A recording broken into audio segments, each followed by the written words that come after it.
वसुदेव सुतं देवं कंसचाणूरमर्दनं देवकी परमानंदं कृष्णं वंदे जगद्गुरुं। जगद्गुरु का स्मरण करते हुए मैं डॉक्टर शैलेंद्र कुमार आपके प्रिय धर्म मीमांसा चैनल पर आप सभी धर्मावलंबियों, सुधी श्रोताओं, विद्वानों, धर्म ध्वजवाहकों का स्वागत करता हूँ, अभिनंदन करता हूँ। एक बात मेरे मस्तिष्क में अक्सर पहुंच जाती है कि जाने अनजाने हम क्यों अपने हिंदू धर्म पर शब्द बाण चलाते हैं और हिंदू धर्म को ही आहत करते हैं। मैंने दो शब्दों का प्रयोग किया है, जाने अनजाने। मैं ये नहीं कह रहा हूं कि सब जानबूझ के ही करते हैं, कुछ तो जानबूझकर होता है, कोई षड्यंत्र रहा होगा, और कुछ अनजाने में हो जाता है। लेकिन इससे धर्म की बड़ी हानि, बड़ी क्षति, और मुझे व्यक्तिगत रूप से मर्मांतक पीड़ा होती, और मेरे जैसे अनेक धर्मनिष्ठ व्यक्ति होंगे जिनको इस पीड़ा की अनुभूति होती।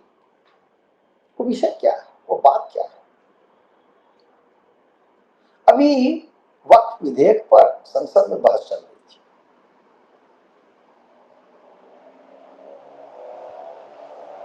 तो नहीं, वक्फ नहीं क्यों, वो एक कोई और मामला था जिसमें आदरणीय गृह मंत्री भाषण दे रहे थे, अमित शाह जी। तो हाँ, घुसपैठियों की बात चल रही थी, बांग्लादेशी घुसपैठियों की बात चल रही थी। तो उसमें उन्होंने ऐसे उड़ते हुए एक वाक्य कहा, और उन्होंने ही नहीं कहा, ये समझिए आप कि 100 में से 90 लोग इस तरह की भाषा, इस तरह की शब्दावली का प्रयोग करते हैं। भारत कोई धर्मशाला नहीं है कि जो चाहे आ जाए और रह जाए। अब मेरी घोर आपत्ति इस शब्द से है, धर्मशाला से। आपको कोई और शब्द नहीं सूझा क्या? आपने धर्मशाला शब्द का प्रयोग क्यों किया? देखिए, धर्मशाला दो शब्दों से मिलकर बना है। पहला शब्द है धर्म, दूसरा है शाला। शाला घर को कहते हैं, जैसे पाठशाला। मध्य प्रदेश के अनेक क्षेत्रों में पाठशाला के स्थान पर केवल शाला कहा जाता है, और बहुत सारे विद्वानों ने लिखा भी कि हम शाला जा रहे थे, वो शाला आ रहे थे वहां से, ऐसे करके। तो शाला कहने का अभिप्राय हो जाता है कि विद्यालय है, अन्यथा हम पाठशाला लिखते हैं। अब आप बताइए, जिस शाला शब्द के पहले धर्म लगा हो, अर्थात वो धर्म का घर है, तो आप क्या मानते हैं कि उसमें कोई भी रह जाएगा? क्या उसमें डाकू रह जाएगा? क्या उसमें मुसलमान रह जाएगा? क्या उसमें ईसाई रह जाएगा? क्या उसमें चोर रह जाएगा, डकैत रहेगा, बलात्कारी रहेगा, दारू पीने वाला रहेगा? आपको शब्द ही देखना था तो सराय क्यों नहीं बोले आप? सराय में कोई धार्मिक, कहिए कि अंश नहीं है, धर्म का अंश नहीं है। ऐसा कुछ द्योतक नहीं है जो धर्म का द्योतक हो। सराय कोई भी रह सकता है, कोई भी जा सकता है। और आज के संदर्भ में, आज का अगर यदि आप आज का शब्द तो कहते होटल। होटल में तो ऐसा है नहीं कि कोई कहे कि भाई मैं नहीं रह सकता, वो नहीं रह सकता। उसको तो न्यूनतम अर्हताएं हैं कि आप बस पैसे हो और भारत में एक आपका आपका पहचान पत्र हो, आप रह सकते। हो सकता है वो व्यक्ति डाकू हो सकता है वो चोर हो, बलात्कारी हो, भ्रष्टाचारी हो, कुछ भी हो, संत हो, महात्मा हो, लेकिन सभी उसमें रह सकते। लेकिन धर्मशाला, और विशेषकर हमारे ऋषि मुनियों ने इस शब्द का निर्माण किया, धर्मशाला की प्रक्रिया शुरू हुई, परंपरा बन गई। मैं नहीं मानता कि हमारे ऋषि मुनियों ने ऐसी धर्मशाला बनाई जिसमें चोर, उचक्के, बदमाश, डकैत चले जाते। आज भी वो धर्म का स्थान है, धर्म का घर है। तो एक शब्द तो यह है धर्मशाला, जिस पर मुझे घोर आपत्ति है। मैंने उस दिन ट्वीट भी किया कि धर्मशाला शब्द में धर्म है, और इसका उपयोग बहुत सोच समझ कर होना चाहिए। ये हिंदू धर्म पर आघात है, चोट है। क्या हमारी धर्मशाला ऐसी है इसमें बांग्लादेशी घुसपैठी आ जाएंगे? आपको सोच समझकर शब्द का चयन करना चाहिए। दूसरा शब्द है गोरख धंधा। क्या आपने कभी सोचा, या तो गोरख शब्द का मतलब होता है गोरक्ष, गोरक्ष पीठ, गोरक्षनाथ, और नेपाल में गोरखा अर्थात गोरक्षक। मोपला में जब मुसलमानों ने हिंदुओं का संहार किया, अंग्रेजों का राज था, बाद में जब उस संहार को रोकना था तो अंग्रेजों ने बहुत दिमाग लगाया, बहुत सोचा कौन ऐसा कर सकता है। गोरखा रेजिमेंट को वहां लगाया गया। वो इतने साहसी थे, इतने बलशाली थे, उन्होंने मुसलमानों को एक प्रकार से कहिए नियंत्रण में लिया, और जो बचे खुचे हिंदू थे उनकी रक्षा हो पाई। तो गोरखा, गोरक्षनाथ पीठ, गोरक्षण अपने आप में कितना अच्छा काम है, कितना पुनीत काम है हमारे देश में। और आप करें गोरख धंधा, जिसका आज की शब्दावली में कहें तो फ्रॉड, झांसा देना, ठगी करना, इसके रूप में गोरख धंधा शब्द का प्रयोग हो रहा है। आप सोचिए ये कितना बड़ा पाप है, कितना अनुचित है, कितना धर्म विरोधी है, लेकिन हम बोलते हैं। आगे देखिए, मुंह में राम बगल में छुरी। क्या हम ऐसे राम भक्त की कल्पना करते हैं? क्या राम भक्त ऐसे होते हैं जो राम राम बोलते हैं और छुरी रखते हैं?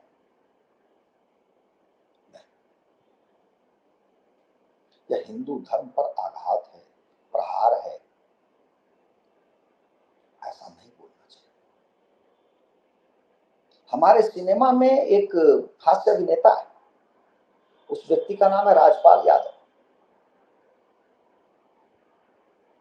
मैं देख रहा था यूं ही जो शॉर्ट्स चलते हैं छोटे छोटे इंस्टाग्राम और इस पर, वो व्यक्ति बार बार बोलता है, उसको कोई आता है झापड़ मार देता है, कोई आता है झापड़ मार देता है, एक थप्पड़ जड़ देता है। वो क्या बोलता है, मैं कोई मंदिर का घंटा हूं कि जो चाहे मुझे मार के चला जाए? अब आप बताइए, मंदिर के घंटे के साथ क्या हम ऐसा भाव रखते हैं कि जो आए मार के चला जाए? मंदिर में घंटे की ध्वनि क्या होती है, उसका क्या महत्व होता है, उसकी गूंज कैसी होती है, उससे धार्मिकता कितनी बढ़ती है। जैसे ओम ध्वनि होती है, वैसे उस घंटे की भी ध्वनि होती है। वो कितना पवित्र है, आप उसको कैसा दुरुपयोग कर रहे हैं उसका। आगे सुनिए, सिनेमा ने सबसे अधिक क्षति की है हिंदू धर्म की। मैं बार बार सोचता हूं, एक बार ट्विटर के स्पेस में हमारी वार्ता चल रही थी और मैं बड़े क्षोभ के साथ बोल रहा था कि मुकेश का एक गाया गीत है, फिल्म है तीसरी कसम। अब आप ध्यान दीजिए, फिल्म के लेखक हैं, अर्थात जिस पुस्तक पर, जिस कहानी पर, जिस कथा पर फिल्म बनी है, उसके लेखक हैं फणीश्वरनाथ रेणु, बिहार के। वो हिंदू, सिनेमा का हीरो राज कपूर हिंदू, गीत लिखने वाला शैलेंद्र हिंदू, वो बहुत अच्छे गीतकार थे, लेकिन लिखने वाले शैलेंद्र हिंदू हैं, और वो संयोग से उनके भी पूर्वज बिहार में रहते थे। संगीत देने वाले शंकर, जो शंकर जयकिशन, लेकिन गीत क्या है? सजन रे झूठ मत बोलो, खुदा के पास जाना है। शब्द सजन है, अर्थात सज्जन हिंदी का शब्द है, संस्कृत से निकला हुआ शब्द है सज्जन पुरुष। तो सजन रे झूठ मत बोलो, खुदा के पास जाना है। अब आप मुझे बताइए, कोई हिंदू खुदा के पास क्यों जाए? उसके लिए खुदा का क्या तात्पर्य है? सजन रे झूठ मत बोलो, भगवान के पास जाना है, परमात्मा के पास जाना है, ईश्वर के पास जाना है, तो बात तो समझ में आती है। लेकिन सिनेमा का वातावरण ऐसा बना दिया गया था उस समय और उसके बाद भी कि शैलेंद्र को खुदा शब्द का प्रयोग करना। और उस पूरे गीत को ध्यान से देखिए, पूरे गीत की शब्दावली अच्छी हिंदी है, न हाथी है न घोड़ा है, वहां पैदल ही जाना है, बहुत कम उर्दू शब्दों का प्रयोग है। फिर भी सजन रे झूठ मत बोलो, खुदा के पास जाना है। तो ये क्या है? ये है कि बलात् खुदा आपके मस्तिष्क में घुसेगा। गाने के बोल यदि अच्छे होते हैं तो आपकी जीवा पर चढ़ते हैं। अब आप न चाहते हुए भी खुदा खुदा बोलते रहिए, खुदा खुदा बोलते रहिए, और अल्लाह तो न जाने उसका क्या हाल है सिनेमा में। मुझे प्यार हुआ अल्लाह मियां, हाँ मुझे प्यार हुआ अल्लाह मियां। प्यार शब्द हिंदी का है, लेकिन प्यार होता है तो अल्लाह मियां को बता रहा है, और जबकि अल्लाह मियां की दुनिया में प्यार नाम की कोई चीज ही नहीं। भाई आप ये कल्पना कीजिए कि जहां बुर्का ओढ़ी हुई लड़कियां हों, उनको कोई पुरुष या लड़का देखेगा ही नहीं, प्यार कहां से होगा? आज ही ट्वीट पर किसी ने ट्विटर पे एक ट्वीट किया, किसी मुसलमान लड़की ने, उसने कहा कि हमने क्या नहीं दिया, हमने इश्क मोहब्बत और आशिकी दी है।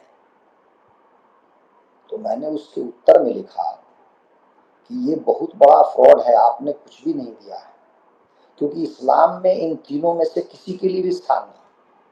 न वहां कोई इश्क कर सकता है, न मोहब्बत कर सकता है, न वहां आशिकी हो सकती है। ये भारत में आकर के हिंदुओं को बेवकूफ बनाने के लिए आपने ये शब्द बताए। तो मेरा निवेदन आपसे इतना ही है कि आप लोगों को मेरी ओर से यही कहना है कि आप अपनी बोलचाल में शब्दों के चयन पर ध्यान दें। कहीं जाने अनजाने आपसे ऐसी त्रुटि न हो कि अपने ही धर्म पर चोट पहुंच जाए, अपने ही धर्म को आप लहूलुहान करें, अपने ही धर्म को आप अप्रतिष्ठित करें, अपमानित करें, ऐसा न करें। इसलिए मैंने सोचा कि यह विषय इतना महत्वपूर्ण है कि आपके सम्मुख रखूं और आप इन पर विचार करें। तो इसी बिंदु पर मैं अपनी वाणी को विराम देता हूं, और जय श्री राम, जय श्री राम, जय श्री राम। और आपसे निवेदन करता हूं कि हमारे इस वीडियो को देखें, लाइक करें, शेयर करें, टिप्पणी अवश्य करें, और जो नए दर्शक जुड़ रहे हैं सब्सक्राइब भी करें।